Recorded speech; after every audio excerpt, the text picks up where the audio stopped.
Presidenti i Serbisë, Aleksandar Vučić, në forumin Globsec të zhvilluar në Prag, ka deklaruar se Serbia nuk është e gatshme të njohë pavarësinë e Kosovës. Ai u shpreh se anëtarësimi i një shteti në Bashkimin Evropian është vendim politik dhe jo çështje merite.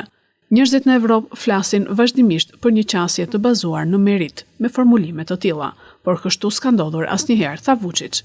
Ai rikujtoi se për Serbinë pengesa kryesore në rrugën drejt Bashkimit Evropian mbetet mosgatishmëria për të njohur pavarësinë e Kosovës.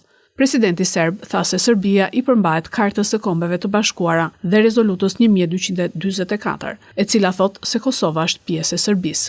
22 nga 27 vendet anëtare të Bashkimit Evropian tashmë e kanë njohur pavarësinë e Kosovës, ndërsa 5 prej tyre jo, dhe ky është problemi. Beogradi nuk është i gatshëm ta njohë pavarësinë e Kosovës, deklaroi Vučić. Gjatë forumit në Prag, Vučić u takua dhe me emisarin evropian për dialogun Kosovë-Serbi, Peter Sorensen, me të cilin sipas tij pati një bisedë konstruktive për vazhdimin e bisedimeve në ndërmjetësimin e Bashkimit Evropian, sfidat rajonale dhe ruajtjen e paqes dhe stabilitetit në Ballkanin Perëndimor.